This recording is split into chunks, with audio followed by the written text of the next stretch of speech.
everybody. We are going to demonstrate for you different forms of energy testing. Some of you may know this as kinesiology, touch for health.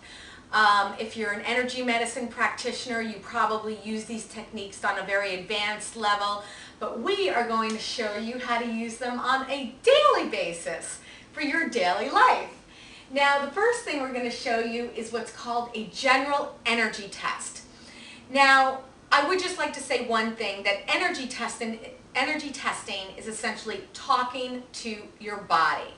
Because you said something that was really good before about taking your ego and your head out of it so that your body's wisdom knows what it wants, but your head may get involved in the stories, is what you said? Yeah, I was saying that when, to make a decision on something in your life, your head's got all these stories of how it says what it should do, but the body sort of gets the storyteller of your life out of the way, and just, you get the answers, yes or no, this or that. It's sort of unemotional. It's just, and it's very True. It's very believable. Yeah, so let's just show you how it's done. Now, the energy test, I do just want to show you a few technical things. I'm going to be holding, and we're going to be creating a circuit between us, okay? I'm going to hold on to one shoulder, and you can use either arm and ask the person, if they have any injuries, and maybe they want to use one arm as opposed to another. But you want to make sure the arm is straight out like this. And maybe if we move a little bit close, just to show you, you're going to take two fingers and put them in about an inch and a half above the wrist. Not on the wrist, not on the hand, not in the middle of the arm, about an inch above the wrist, okay? Now, so now we're ready, and we're going to take a deep breath together. All right, so we're going to start with a true, false question. Say, my name is Tony. My name is Tony. And hold. And you press down lightly. And Tony is really holding strong. And he's holding strong because it's a true statement. So his energy in that arm, in that hand, is strong. Now, say my name is Robert. My name is Robert. And hold. And he goes completely weak because that is a false statement. And, some people may not go down. And Tony is very energetically open. Some people may just have a slight bounce, So what you need to do is almost listen. Listen with your ear and feel with your own body, is that energy getting stronger or weaker? And the way that I describe it is when energy is going weaker, you can almost feel it kind of like going away from this area. But if it's holding strong, it's almost like it's giving energy. Is that sort of? I feel if it's trying to hold strong, I feel an energy go into it. But if it just goes weak, I don't feel anything draining away. I just feel like I don't feel that nothing happens. It just falls. Okay, cool. So now that we know we have a testable muscle because we had the true-false question, now what do you do with that? Well, you can do many different things with that.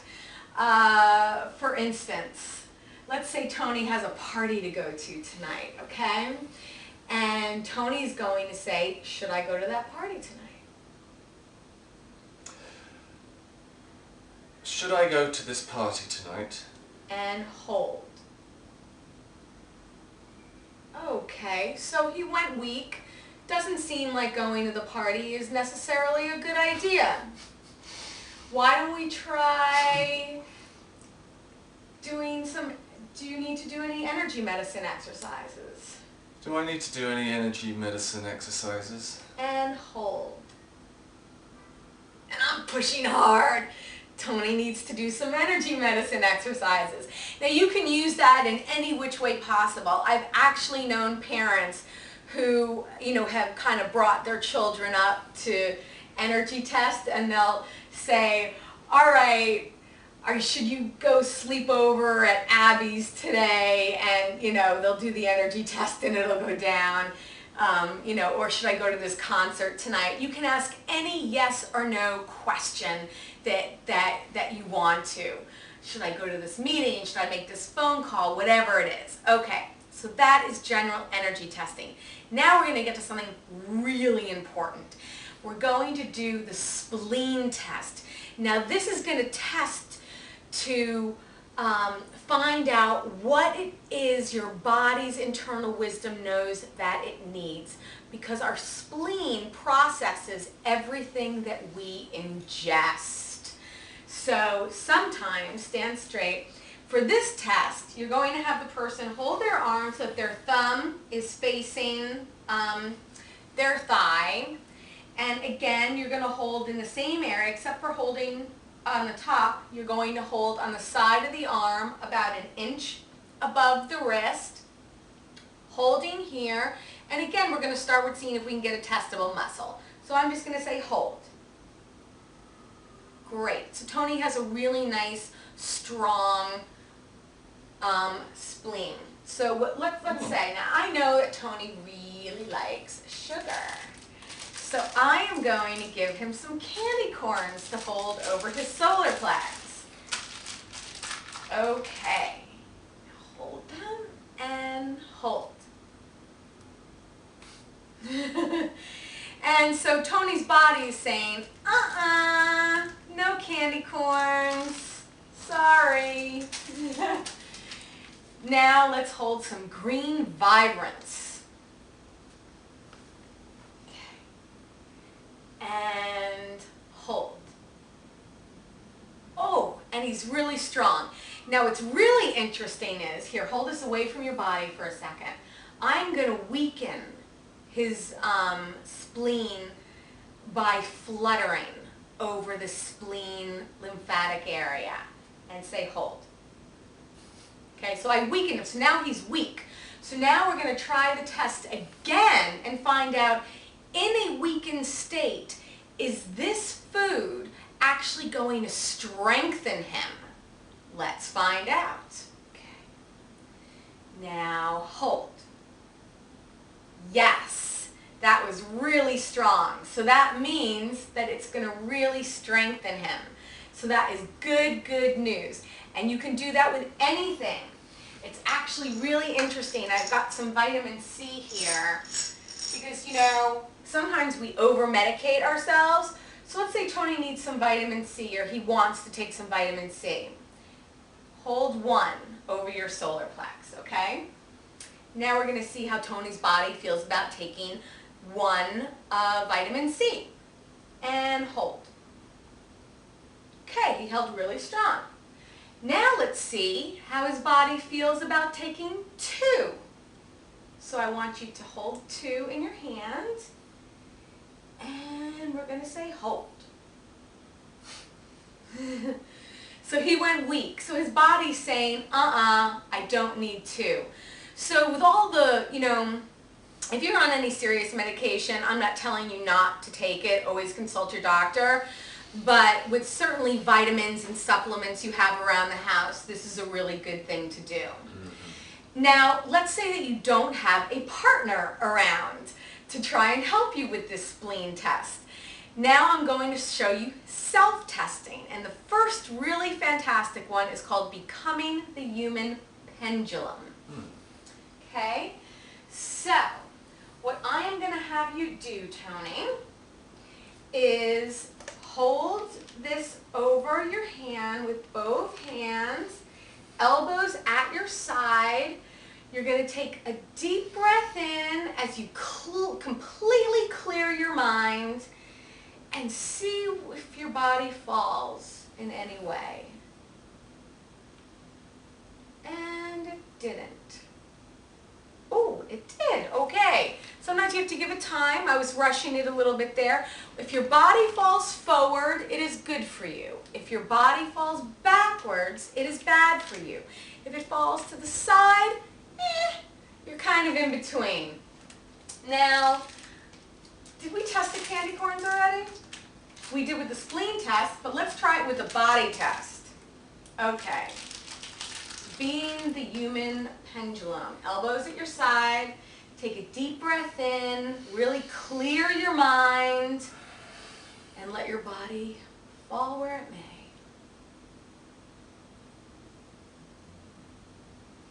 Okay, he fell back. So that again is very interesting. And you can do that with the vitamins too. Like let's say I'm holding 2 vitamin C right now. I already took one today. So let's see if my body wants some more. So I'm holding it.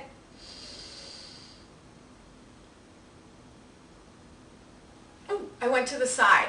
So my body's kind of going, I don't really know if we need that or not. But I will tell you a little secret. But it won't hurt, it seems to say. Right, it wouldn't hurt. It's like it's not going to do you any good, it's not going to do you any harm, so exactly. Go whatever you want to do. Exactly. But what happens if you really, really want something? Usually the case, isn't it? Now, I know that Tony went backwards. He tested weak on the spleen test with the candy corns. He fell backwards on being the pendulum. Let's see if we can get Tony's body to accept these candy corns. Accept the candy corns. Because he really, really wants them. So I want you to hold it in your left hand. Hold it in your right hand.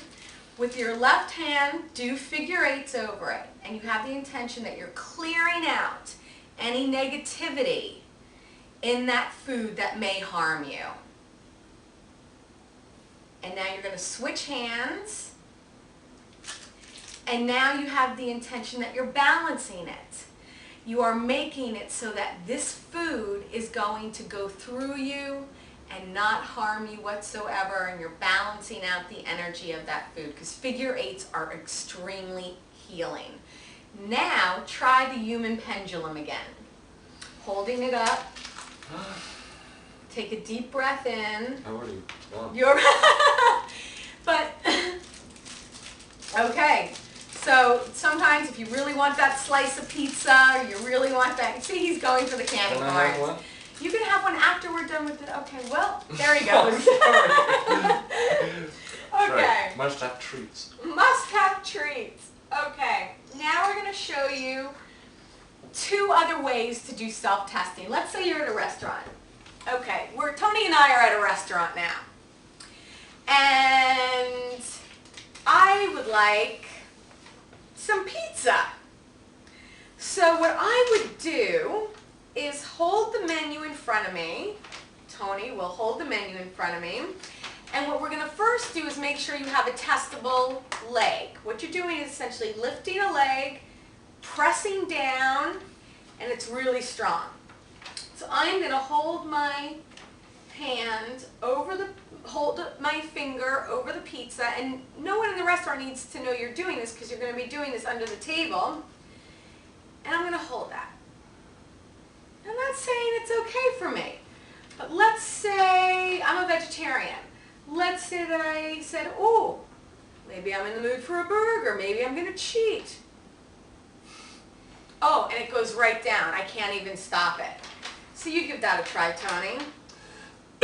Like the grilled yellowfin tuna. So remember, hold your finger over what you're... I'm wondering if I should have the grilled yellowfin tuna. It says no. It says no, so pick something else on the menu. Fresh turkey burger. Yay! He can eat the fresh turkey burger. So that's a really great thing to do if you're at a restaurant and you're not really sure what you can eat and you don't have anyone there to spleen test you. And the last self-test we're going to show you is put your hand in an OK motion, and you're going to find out what your yes and what your no is by putting 2 fingers inside the hole and saying, what is my yes? What is my yes? Usually it means that it's going to hold really strong. What is my no? No. I went the other way around for some reason. Okay, you see, everybody's body is different. So let's say that I have a difficult phone call to make. Should I make that phone call today? Should I make that phone call today? Yeah, neither one of us should make any phone calls today. So really, we've shown you how to do different kinds of energy testing, which is essentially talking to your body. It's really fun to do because I think what you were saying earlier is that the energy test, it's allowing your body's wisdom to tell you what's right for you rather than letting your head and all the stories get involved, right? It just feels like another way to maneuver. That it's more relaxing in a way because you're sort of stepping out of the way. You're not making such a story of everything. Right, Just get on with it. Yeah. And you know, the more you use these techniques, the easier they will become for you and the more you'll trust them. Yeah. Right? All right. Well, I thank you. Tony thanks you. And your body thanks you. So it does. All right. Enjoy the exercises.